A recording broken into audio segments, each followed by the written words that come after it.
Hello everyone.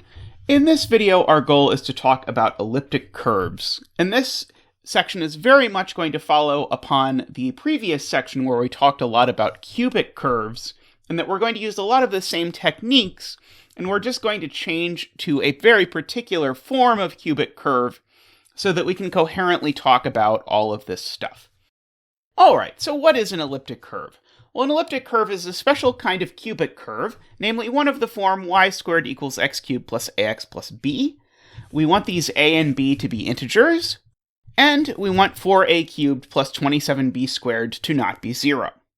In addition to the usual solutions to this equation, I'm also going to throw in just one more point. I'm going to call that point O, and it's going to serve as, we sometimes call it the point at infinity. It's just a bonus point to make sure everything works out the way we need it to. Lastly, we're also going to put a binary operation on the points of this curve. And so what is a binary operation? A binary operation is a way to combine 2 points to get a third point. And ultimately, this binary operation is going to be what sets elliptic curves apart from all other curves.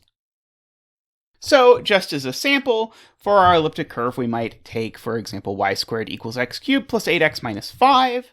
That will be an elliptic curve. It meets these requirements. And note, this will have points on it.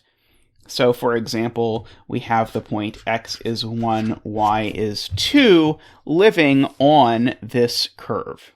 Because, again, 1 cubed plus 8 minus 5 is 4, which is 2 squared. And always we have this mysterious point O that we throw in. Now, how are we going to define this operation P plus Q? And this is going to depend on several different cases, depending on how P and Q are related. So the most frequent case is if P and Q are both different and not on a vertical line, then I can take the line through P and Q, and that will intersect this curve at a third point. And I'm almost going to make that third point P plus Q, but not quite. And so the intersection of the line with the curve, it's going to be three things. It's going to be P, Q, and I'm just going to call it x naught, y naught. Then in that situation, we're just going to define P plus Q to be x naught, comma, minus y naught. So this is what we did over and over again in the last section. We drew a line through 2 points on the curve, found the third point, and then looked at that. That would itself be a way of combining 2 points on the curve to get a third point on the curve.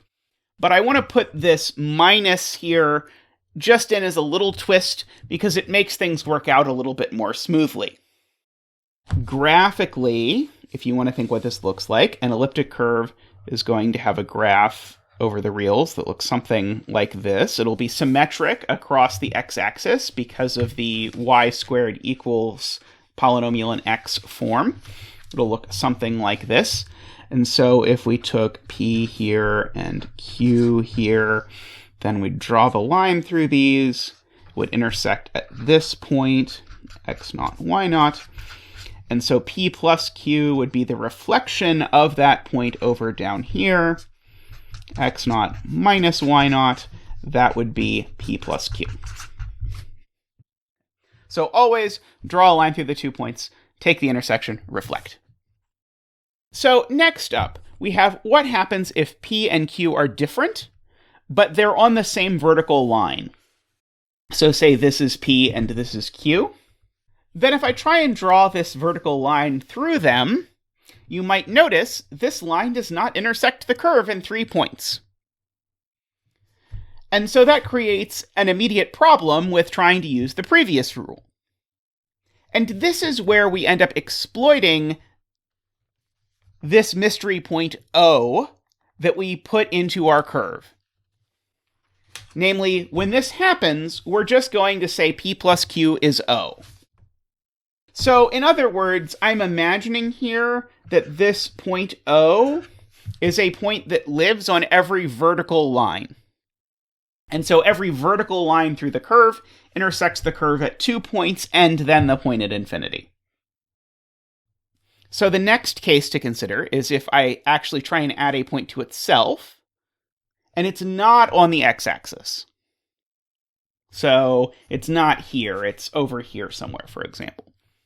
Then we take the tangent line to the curve at P, and so effectively we're doing the first thing, but in place of the line through P and Q, because there's only one point, we're using the tangent line, and then we're going to define P plus P to be x naught minus y naught.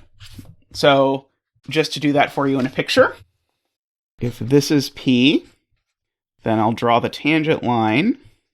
This is the thing I've called x naught, y naught. But then I reflect it up to here, across the axis, to get this point, which is P plus P. Or, as I'll usually write it, 2P. Next, I want to consider what happens if P and Q are the same, but the point is on the x-axis. And in that instance, we're just going to declare that P plus P is equal to O. So in that instance, where the point is actually on the x-axis, because of the shape of our equation, if you calculate the tangent line at one of these points where it's on the x-axis, it's always going to be vertical. And so because this tangent line is vertical here, it intersects the curve twice at this point, but at no other point. And so if you remember, we sort of agreed O is on every vertical line. Then we see, okay, well, this vertical line, it also passes through O, and so we just define P plus P to be O. Last up, I have to tell you what you're supposed to do if you actually add O to something. And if you actually add O to something, then you don't do anything. And so we define P plus O and O plus P. That's just always going to be P.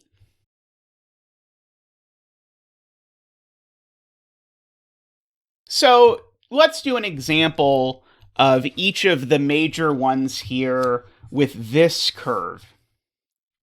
So I've got here y squared equals x cubed plus 8x minus 5, and I've given you here this point P. We also, of course, have the point O, so P plus O or O plus P or would both be P. O plus O would be O.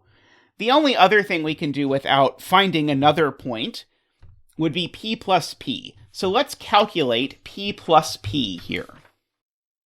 So for this, we need to go ahead and find the equation of the tangent line, or at least the slope of the tangent line.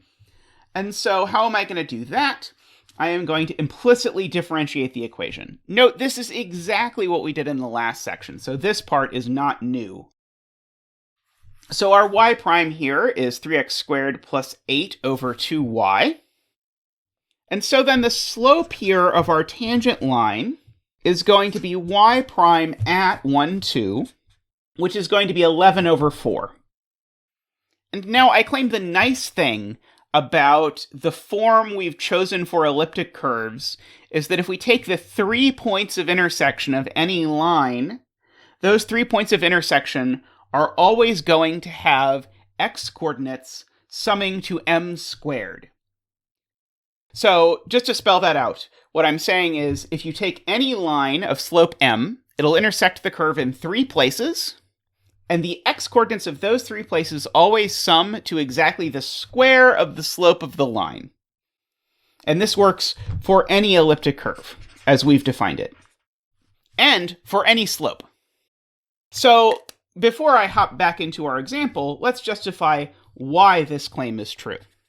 Well, let's say I have this just generic line of the form y equals mx plus b, and I want to find its intersection with a generic elliptic curve, y squared equals x cubed plus ax plus b.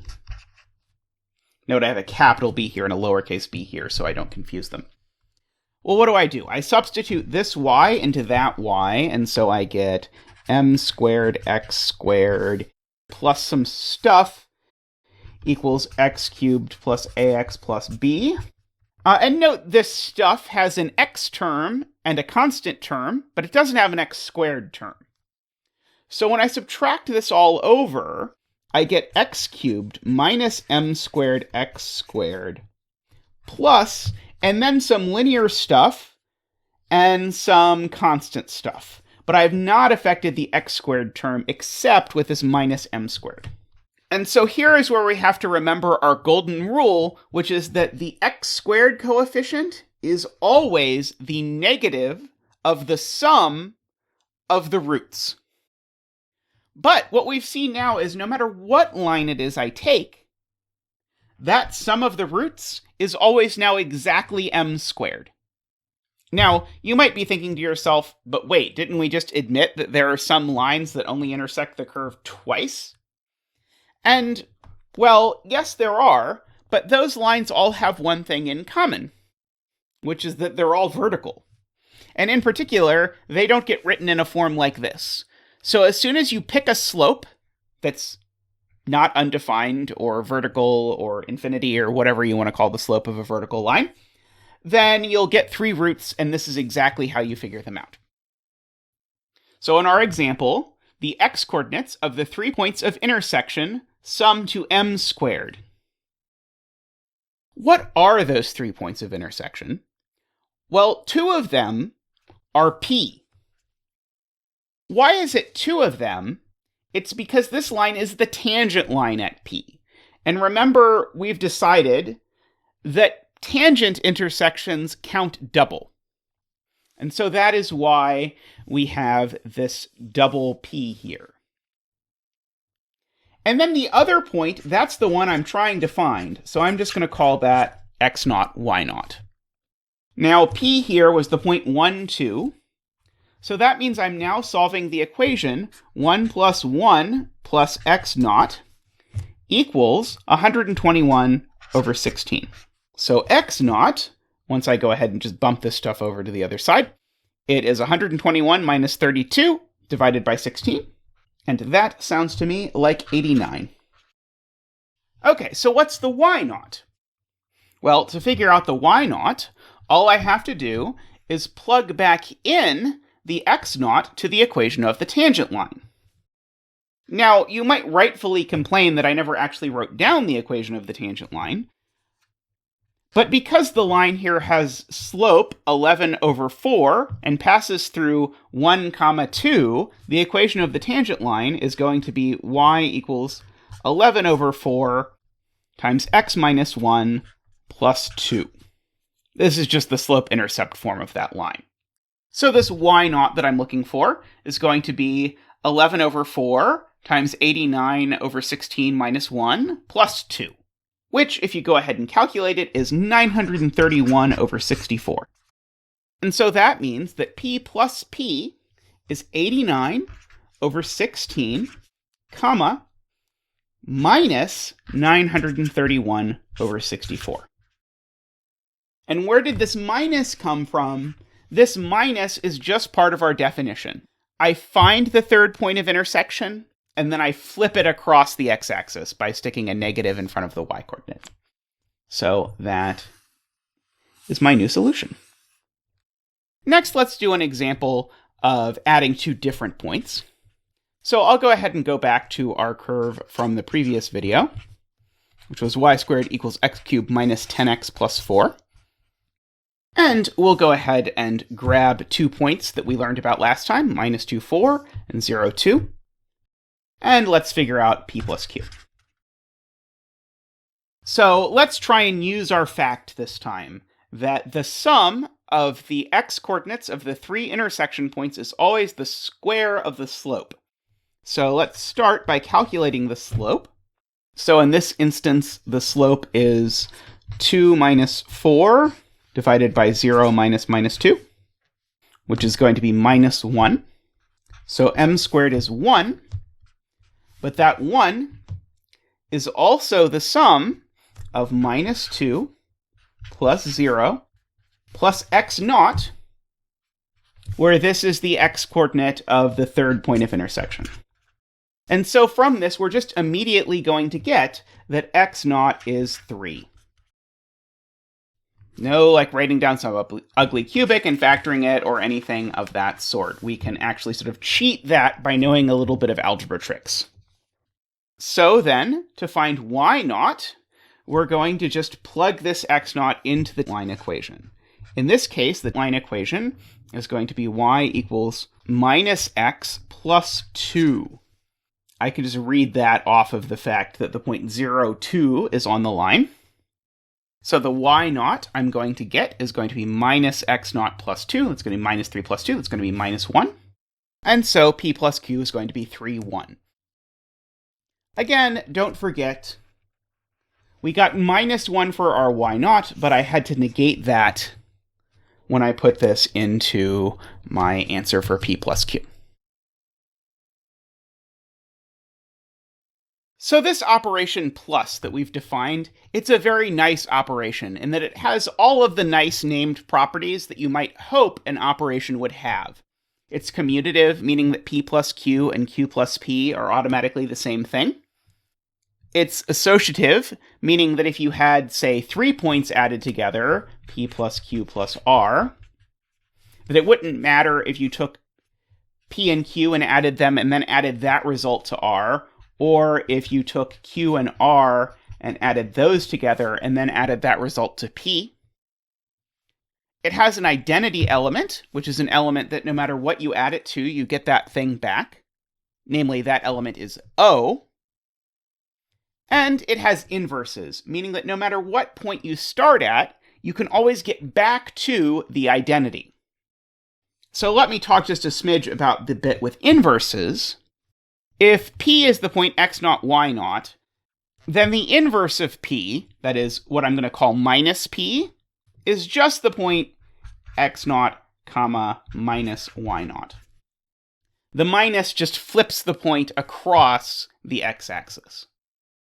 And so the reason why this makes sense is that if I now take p plus minus p with this definition of minus p, well, now p and minus p are distinct points on a vertical line, in which case we've just defined that we get O, which is the identity. So all I'm doing here is justifying why this point is the inverse of p. But henceforth, if I ever want to take a point and refer to, hey, that point mirrored on the other side of the x-axis from this point, I could just now call that minus p. Now, you may reasonably have complained that I said p and minus p are different and they're on a vertical line, and so you might have said, well, maybe they're not different, maybe they're the same. But if they're the same, that means y0 and minus y0 are the same, which means I'm supposed to use the tangent line, but this is a point now on the x-axis, so the tangent line is vertical, and so I still get O. So in fact, this works regardless of whether p and minus p are the same or different. The hard one, I should say, to prove is associativity. Everything else actually is pretty automatic. We've more or less proven it. But associativity is very difficult to prove, and so I'm just not going to touch that. But all of these ideas together allow me to do some rudimentary algebra with points on an elliptic curve. So I could write down something like 3p plus 5q, and we'd actually know what it meant.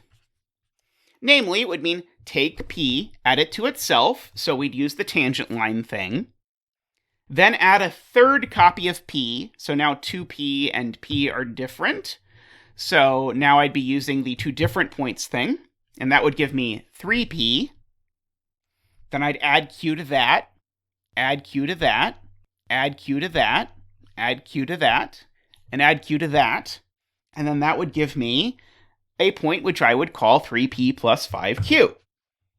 Now, I really want to emphasize here, this is the special thing about elliptic curves. The fact that there's this really nice operation that lets us do algebra on the points. And that special thing is both why we know more about elliptic curves than we do about other curves on a theoretical side, but it is also the reason why elliptic curves are so useful for cryptography. One thing that's very important about this operation is that although we've seen it could be quite messy, it's also quite algorithmic. A computer can carry out this operation quite easily. And so this point, 3p plus 5q, is just another rational solution to the equation y squared equals x cubed minus 10x plus 4. Now, of course, it's a rather horrendous such solution, but it is a solution. And if you don't believe me that it's a solution, I'd encourage you to check it. And so our goal coming up is to understand the structure as much as we can to the points or the solutions of an elliptic curve in the rational numbers.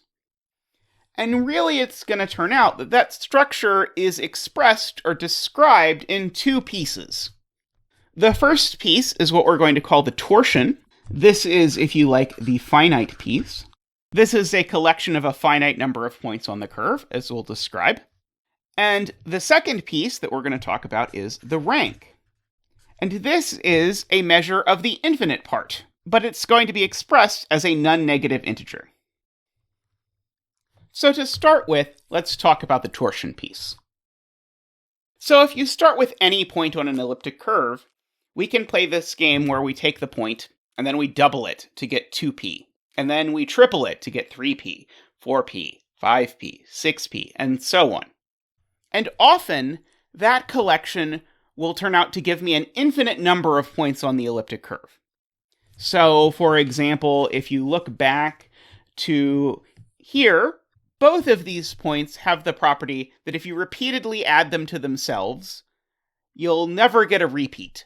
And so you will generate an infinite number of points with either of these points. So p, 2p, 3p, 4p, 5p, q, 2q, 3q, 4q, 5q, and so on. Those will each generate an infinite chunk of the solutions to this elliptic curve. Torsion points are specifically the points where that does not happen. So let me show you an example of this on a curve we've actually talked about a lot from the beginning. Namely, what might be the simplest equation to write down, y squared equals x cubed plus 1, where we have this point p equals 2, 3. Now I've gone ahead and asked Sage to compute 0 times this point, 1 times this point, 2 times this point, and so on. Now when you're looking at this, you should go ahead and ignore the last digit here, which is either a 0 or a 1, and that's some fancy geometry thing which you don't have to think about. The first coordinate is x, the second coordinate is y, the third coordinate is some z thing which has to do with homogenizing or dehomogenizing, and we don't have to think about that. But you see here, at the top, 0 times p, that 0, 1, 0, that's the point we've called O. That's our point at infinity. 1 times p, well, that's 2, 3, again, if you ignore the 1 at the end. 2 times p we see as the point 0, 1. 3 times p we see as minus 1, 0. 4 times p is 0, minus 1. 5 times p is 2 minus 3. And note 2 minus 3 is negative p. And so what we've just learned here, if I were to summarize, is that 5 times p is equal to minus p. And so then what does 6 times p have to be? Well, then I'm adding p to minus p, so I have to get the point at infinity again. And again, that's what that 0, 1, 0 is. This is telling me 6 times p is the point at infinity. It's O. And then 7p, well, that's p again. And so, actually, if you look at this, from there on, this list just repeats over and over and over again. And so what you can see here is that this point P is torsion, because this list is periodic. And so the way we'll express that is to say that the point P is torsion. And just like we did when we were talking about multiplication mod primes, I'll say that it's torsion of period 6. That's how long it took to repeat. Now, I want to contrast that point with our point P from the previous example, which, to remind you, was the point minus 2, 4 on the curve y squared equals x cubed minus 10x plus 4. So I've asked Sage here to do exactly the same thing. Give me 1 times this point, 2 times, 3 times, 4 times, and so on, up to 20 times. And in fact, what you'll see is here, very much unlike the previous case, this doesn't loop at all. In fact, this point seems to be getting considerably more complicated with every additional line we go down this list. And in fact, that will continue on forever. This will never get better. This will only keep getting more and more and more complicated. We're never going to lap back and get back to P again. And so this is an example of a point that is not torsion. Now, I want to give you a couple of very important theorems that will really help us identify the torsion points on an elliptic curve. So the first is the theorem of Berry-Mazur, which is about how many torsion points an elliptic curve can have. So we saw, for example, back when we were talking about this Sainer example, that this point P was torsion of period 6. So all of those 6 points that we saw in the period, they're all also torsion. And in fact, that's all of the torsion points on this curve. This curve had 6 torsion points. The points we were looking at on this curve, I told you weren't torsion. And in fact, this curve has only one torsion point, which is O. Note, O is always going to be a torsion point because, well, O plus O is O, plus O is O, plus O is O, plus O is O. So O is always a torsion point of period 1. So we almost don't even really think about that when we're talking about torsion points. So this curve has, in fact, no torsion points other than O.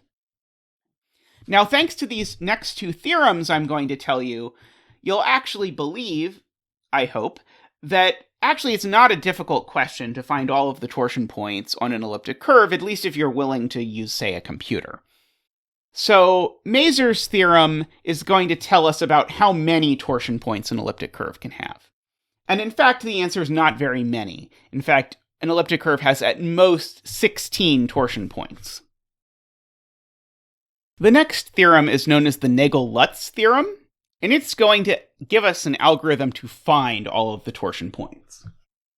So the first part of this theorem is already pretty surprising, in that it tells us that in any torsion point, both the x and y coordinates of that point are integers. And as we've seen, lots and lots of points on elliptic curves are not integral. They have a non-integer x and often also a non-integer y. So earlier, we did this example with the curve y squared equals x cubed plus 8x minus 5, which had the point 1, 2. And we calculated 2p for this point. And it turned out 2p was 89 over 16, comma, minus 931 over 64. The Nagel-Lutz theorem tells us this is actually enough to know that P is not a torsion point. Why is that? Well, because if P was a periodic point, or a torsion point, then the list P, 2P, 3P, 4P, 5P would eventually repeat. But if that's true, the same would be true of the point 2P, because, well, what are the multiples of 2P? Well, 2P, 4P, 6P, 8P, and so on. And so because the list of P, 2P, 3P, 4P, 5P, etc. has to repeat, so does that second list. And so what that tells you is that as soon as P is torsion, so is 2P, so is 3P, so is 4P, and so on. Every multiple of a torsion point is also a torsion point. However, as soon as you see in this example that P plus P is a point that does not have integer coordinates, that tells me P plus P is not torsion because of the Nagel-Lutz theorem. And that then tells me that P is not torsion. In particular, I want to emphasize here, this is an if-then statement. If a point is a torsion point, then its coordinates are integers. If the coordinates of a point are integers, it might be torsion, it might not be torsion. This is just like the Fermat test. If a number passes the Fermat test, it might be prime. If it fails the Fermat test, it's definitely composite. So, if a point has integer coordinates, it might be a torsion point. if it has points that aren't integers, it's definitely not a torsion point. But, as they like to say in the car commercials, that's not all. If a point is a torsion point, then there's actually one of two possibilities. One is that y0 is 0. In fact, because of the way we defined point addition, every point with y0 equals 0 is torsion, because that point plus itself is always O. Those are the points with a vertical tangent line. And so we'd get P, O, P, O, P, O. And so those points would, in fact, be torsion of period 2. But other than that, the other possibility is that y0 squared actually divides this crazy number. This number, 4a cubed plus 27b squared, might look familiar, because back at the beginning when we defined an elliptic curve, I wrote down that exact cryptic number without justification and said I wanted that number not to be 0. If this number works out to be 0, then your curve ends up crossing itself or having a pinch point, or basically the math breaks and you don't get a nice curve anymore. But this number is more generally important. It's called the discriminant of the elliptic curve, and in fact, the torsion points always have a y-coordinate where y squared divides that discriminant. To see how powerful this is, I actually want to go back to the curve we used in our very first example today, which is y squared equals x cubed plus 8x minus 5. Now for this curve, I can go ahead and calculate delta, which is 4 times 8 cubed plus 27 times minus 5 squared, which is 2,723. Now, a fact you may not know about 2,723 is that its prime factorization is 7 times 389. Now, the constraint y0 squared divides 7 times 389 is actually quite harsh, because any prime that divides y0 divides y0 squared twice. So all torsion points of this curve fall in one of 3 possible buckets. The first bucket is they just are O. It's kind of a boring bucket, but I should mention it. The second bucket is that y0 is 0. Remember, every point with y0 equal to 0 is a torsion point of period 2.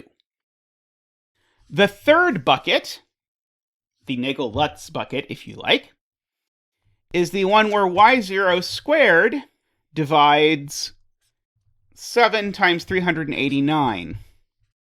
But the only possible numbers where this is true are y0 equals plus or minus 1. So let's use this information to find all of the torsion points to this curve. So first of all, let's find all the points on this curve where y0 is 0. In other words, I want to solve the equation 0 equals x cubed plus 8x minus 5. So here, this is now just asking us to solve a regular cubic. So a thing that makes sense is to find all the real solutions to this equation, and then figure out if any of them are actually integers. So first of all, if you look at the derivative of this cubic, it's 3x squared plus 8, which happens to always be positive, which means that this cubic has exactly one real root. And if you use your favorite method to numerically approximate the 0 of that, which sounds fancy, but could well mean graph it and zoom into the graph and see where it crosses the axis, for example, you'll see that the only solution to this equation is approximately 0.59 something something something.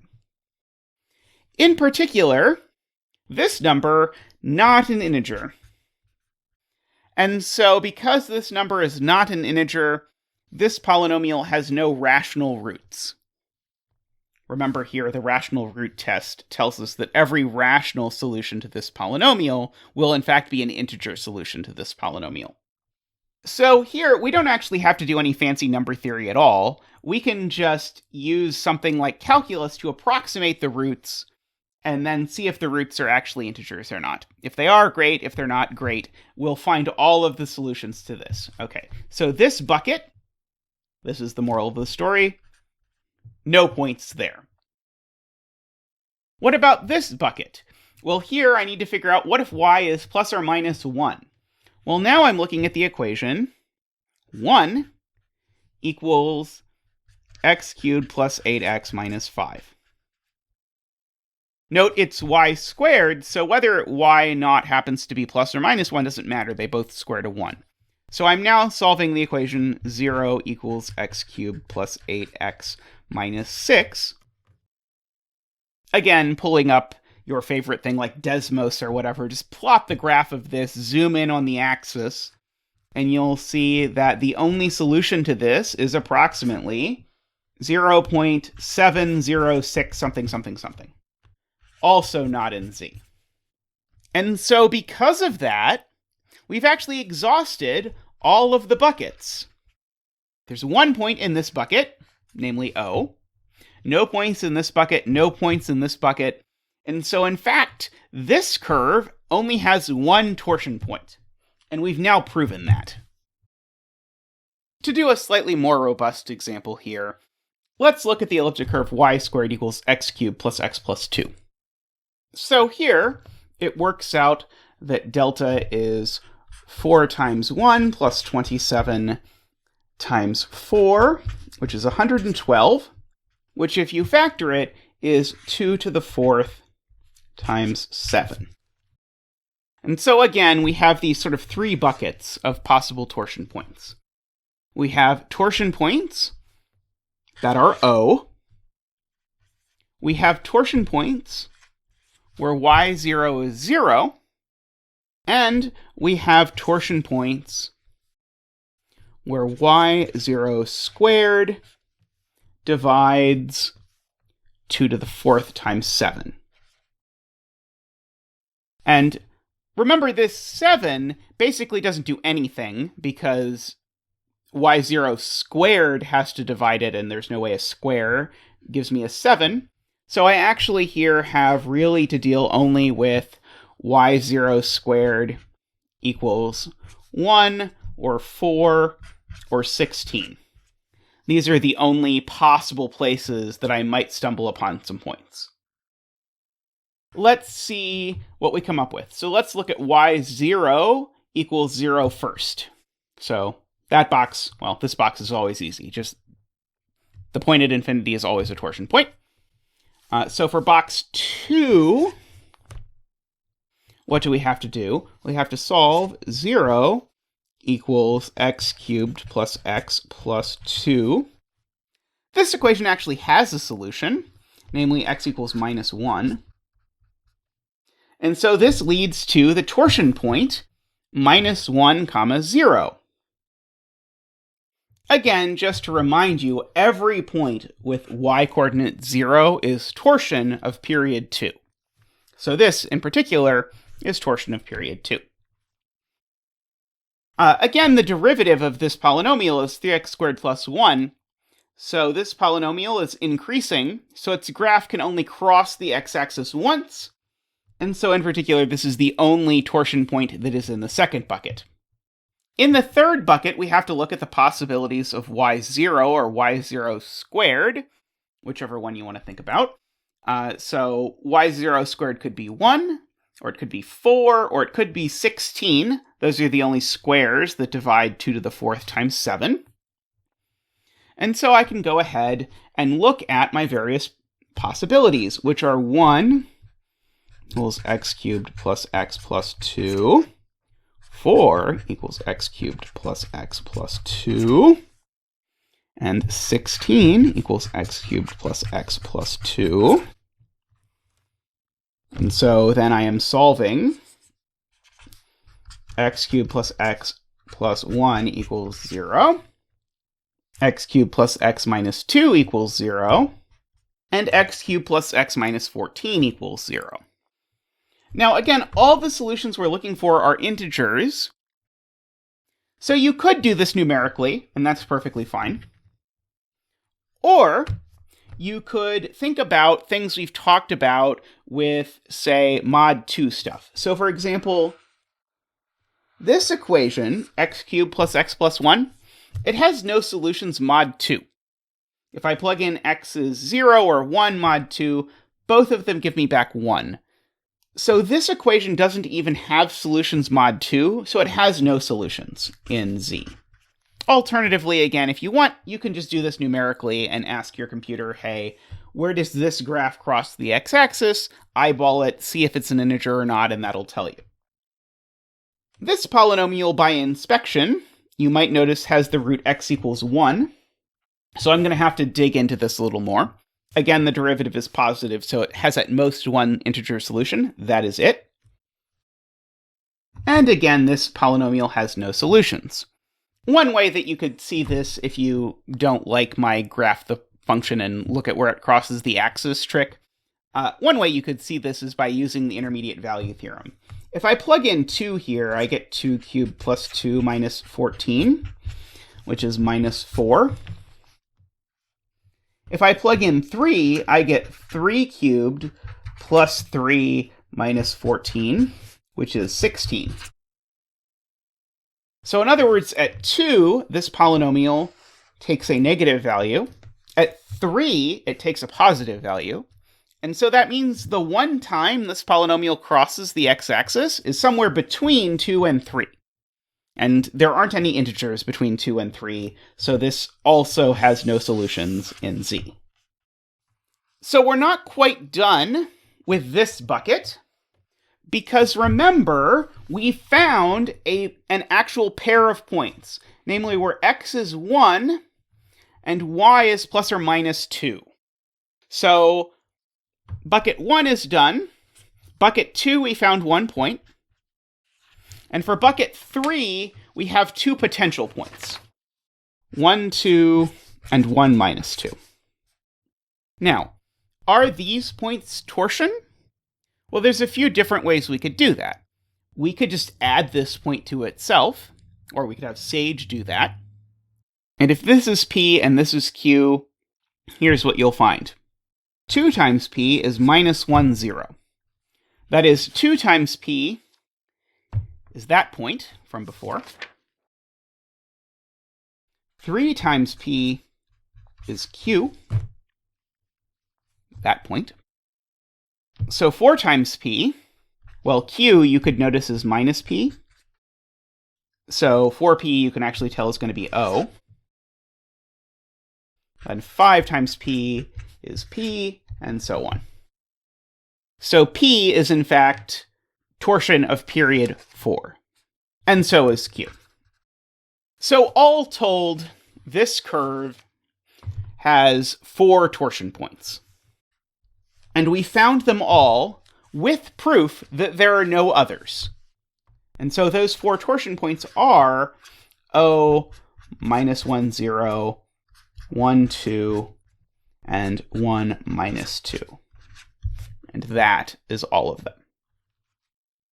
This algorithm will work fairly painlessly for any elliptic curve if you're a computer. Note, if this discriminant factors, and it has a whole bunch of square factors, you might not get 3 cubics to solve. You might get 100 cubics to solve. That would be very annoying to do by hand, and indeed even this example is not super fun to do by hand, if I'm honest. But it is very doable by computer. And so you'll see when we talk about dealing with elliptic curves in Sage, which I promise I'll do a video on very shortly, that all you have to do is enter whatever elliptic curve you want, and then you just type the command and it'll spit out all the torsion points of that elliptic curve. And that'll work no matter what elliptic curve you happen to dream up and put in. Even if the coefficients you choose are pretty large, it's not going to be a huge problem. So that's more or less the story with torsion points. We know, roughly speaking, how many of them there are. and we know exactly how to nail down what they are. So that leaves us to understand the other points, the points that aren't torsion. And so any non-torsion point immediately gives you infinitely many solutions. And so this should remind you of what we did with quadratic curves, where for a quadratic curve, the upshot was, well, if you find a point, then we have this neat trick that will get you infinitely many points. That's not quite true for elliptic curves. For elliptic curves, often we find a point, but it turns out, hey, that point is torsion. It only gets you a finite number of points. So on this curve we just looked at, we may have been very proud to find the point 1, 2 on this curve. And we might have thought, hey, that's great. But it turns out at the end of the day that because the point 1, 2 only had period 4, rather than generating an infinite number of solutions, P actually only gave us 4 solutions. And one of those was the fake solution we made up at the beginning. So really, it only got us 3 solutions. And so in some sense, the torsion points aren't doing that much for us, but the non-torsion points are. So putting together what we've learned so far, here's the summary.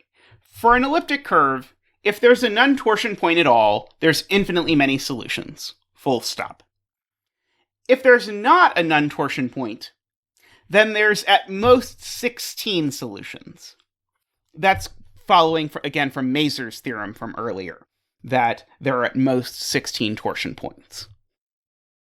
So what we want to get a hold of when we talk about the idea of rank is we want to sort of quantify in some meaningful way what sort of infinitely many solutions there are. And so that might briefly give you flashbacks to 220, where you talked about things like the various sizes of infinity. And that's definitely not what we're talking about here. Everything in this class that you'll ever see is countable. So no worrying about sizes of infinity, but we're going to measure this in a different way. And so here's the definition of what I call the rank, which is a measure, again, of the size of the infinite part of the solution set of an elliptic curve. So the rank of an elliptic curve is the minimal number of points I would need, together with the torsion points, which are freebies, to generate all the points on the elliptic curve using only the operations of repeated addition and reflection across the x-axis. Or if you think that reflection across the x-axis is really negating something, you could say through repeated addition and subtraction, and that would be perfectly fine too. So basically, the way you should think of this is you start with all of the torsion points, which we described in the previous piece. How many points do I need to then tell you about for you to be able to get all of the rest? And so let's explain really what this means. If the rank of an elliptic curve is 0, that means you need no points beyond the torsion. And so that means, in fact, there are only torsion points. And so if all points are torsion points, again, that means there's only a finite number of solutions. So rank 1 means that there's a single point, and I'm just going to call that single point P, such that we get every point by combining the points P, 2P, 3P, 4P, 5P, 6P, and minus P, minus 2P, minus 3P, and so on. All of those points together with the finitely many torsion points. Remember, there's at most 16 torsion points. And so just by taking this one point and the torsion points, we get everything. So note, even though rank 1 is saying there's 1 of something, the something isn't the number of solutions, because there's definitely infinitely many solutions to a rank 1 curve. Rather, it's telling you, in some sense, how complicated those solutions are, or how entwined or not entwined they are. So here, every solution is just a multiple of P. And so in some sense, the point 3P is just derived from the point P, plus, again, torsion, if you want. So when we say something is rank 1, we're saying effectively there's just one piece of information I have to tell you about this curve past the torsion for you to know all the points on it, at least up to this combination of repeated addition and subtraction. Now, these are by far the most common two ranks for you to see. So if you write down a random elliptic curve, almost certainly it will be rank 0 or rank 1. And so it is a conjecture that half of elliptic curves have rank 0 and half of them have rank 1. And I should say, by the way, as much as I was able to just give you a couple theorems that have been known for 50 years that completely nail down everything about the torsion of an elliptic curve, almost nothing is known about the ranks of elliptic curves.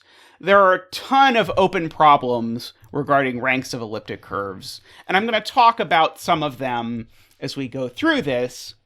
But beware, almost everything I write down in this section is going to be a conjecture. It's going to be something that no one knows how to prove, and in some cases, such as this conjecture, there are many intelligent mathematicians who study this kind of thing who would tell you there's no way this conjecture is true, it's completely bogus. And then there are other people who would say, of course it's true, who knows? But I'm just going to tell you sort of what people think and what we've observed and what we've been able to find. Now, it is a theorem that I can tell you that the rank is a well-defined finite number. This is called the Mordell-Weil theorem. It's called the Mordell-Weil theorem because it was a conjecture for a long time that was called Mordell's conjecture, and then Weil proved it, so then it now gets both names because it was so well known as Mordell's conjecture, they didn't just change the name to Weil's theorem. Weil has enough theorems. So this is called the Mordell-Weil theorem, and it just says the rank of an elliptic curve is well-defined and finite. So, in other words, even if you find a really, really exceptional elliptic curve with lots of solutions, you're still going to be able to write down a finite set of points that give you everything. The torsion, which will be finite, plus then some finite list of points that will give you everything. So as I mentioned, rank 0 and rank 1 curves are quite common, and indeed most random curves you write down will be one of those. So a lot of the interest focuses on curves of higher rank than 1. Now, if you read this conjecture that half of elliptic curves have rank 0 and half of them have rank 1, that might make you think, oh, so there are no elliptic curves of rank greater than 1. But that's not true. This is a thing similar to how 100% of real numbers are irrational, even though there are infinitely many rational numbers. So in some sense, at least conjecturally, 100% of elliptic curves have rank 0 or 1, but there are definitely infinitely many curves that have rank larger than 1. So here's an example. This curve that we talked about earlier, y squared equals x cubed minus 10x plus 4, it has these 2 points. Both of these points are non-torsion, and neither one of them by itself will give you all the points. There's no single point on this curve that will give you all the points, but together, both of these points give you all the points. And so, in fact, this elliptic curve has rank 2. Additionally, if you go through our algorithm earlier and check, you'll find out its only torsion point is O, and all of its solutions are combinations of p equals minus 2, 4, and q equals 0, 2, are two solutions that we just noticed way back when we first wrote down this elliptic curve. So because the only torsion point here is O, I'm really saying everything is just a combination of p and q. So if you actually collapse that, what this is really saying is that every single solution to this equation is some number of copies of p plus some number of copies of q. Note that number of copies might be negative, because I might be taking negative p's instead of p's, but actually every point looks like that. Some number of copies of p, some number of copies of q. This is what a rank 2 curve looks like. Now, note, I've claimed that this curve has rank 2 and that all of its solutions are generated by these 2 points. That is something that is beyond our scope to prove. But this is what it means to be rank 2. It means there are 2 points which together give you everything, but there's not 1 point. So a rank 2 curve has a more complicated set of solutions than a rank 1 curve. So a natural question, once you understand that there are high rank curves, but that they're rare, is, okay, how high can this go? So could you find a rank 3 curve, a rank 4 curve, a rank 5 curve, and so on? Or you might even ask, hey, do there exist arbitrarily large rank curves?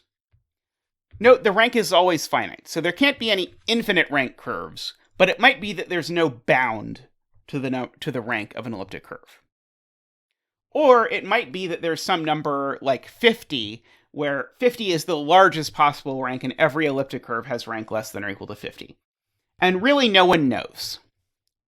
The best we can do is to say that in 2006, Noam Elkies produced an elliptic curve whose rank is at least 28. There on screen at the top now, I went ahead and just put what Elkies' curve is. So this particular elliptic curve has rank at least 28. Now, if you're particularly attentive and not just overwhelmed by these 30-digit numbers, you might notice that this doesn't quite meet our definition of elliptic curve. There's actually probably 3 things wrong with this for this to meet our definition of an elliptic curve. One is that there's an x times y. There's not supposed to be an x times y term in our definition. There's not supposed to be a y term either. And there's also not supposed to be an x squared term. But if you wanted to change the variables, you could change this curve to fit our form. The only consequence is it would look even more complicated. But anyway, trust me when I say that this curve meets our definition if you tweak it a little bit, and that it has rank at least 28. And how did he show it had rank at least 28? Well, he demonstrated 28 points on it that provably were not dependent on each other. Note that doesn't actually prove that this curve has rank 28. Why not? Because there might be more points. It might not be the case, and he never makes any claim, that these 28 points actually generate all the solutions to the elliptic curve. So it might well be that there's extra solutions, and that the rank of this curve is actually 31. Who knows? So this whole area, when we talk about ranks, is deeply mysterious. And calculating the rank of an elliptic curve turns out to be rather difficult. Finding all the solutions turns out to be rather difficult. But as we'll see when we play around with Sage a bit, it turns out that there are, for a lot of elliptic curves, fairly easy algorithms that will let us at least generate some of, maybe all of the points, maybe prove that we have all the points. These algorithms work pretty well for curves of very low rank. When it comes to curves that start getting larger rank, we pretty much lose track and lose our ability. If you put Elkies' curve into Sage and ask it what the rank of this curve is, it will laugh at you and explode long before it is able to tell you anything at all about this curve. Okay, I'm going to wrap up here for now. What we're going to do next is we're going to start looking at how to actually prove an elliptic curve has rank 0. And the way we're often going to do that is by looking at these equations, this is no surprise, modulo primes. And so if you remember what we've talked about before, we've talked about how having solutions in the integers gives you solutions mod primes. So if you can find the right prime to work with, maybe you can prove that there aren't any solutions to your elliptic curve at all. Further, it's going to turn out that looking at an elliptic curve mod a prime actually lets us calculate something that at least conjecturally is quite closely related to the rank of the elliptic curve. And that's going to be the core of what's called the Birchson-Swinnerton-Dyer conjecture, which is one of the $7 million problems that yet remains unsolved. Then, it's going to turn out that the basis of elliptic curve cryptography is exactly looking at one of these elliptic curves mod a prime. So we're going to talk a little bit more about what an elliptic curve mod a prime looks like, and then we're going to talk about how to use that together with various algorithms that we've used already to implement cryptosystems that aren't dependent on the same sort of mod p arithmetic that we've been doing. And so we'll talk about that as well. That is a rough outline of where we're going. But until then, I'll see you next time.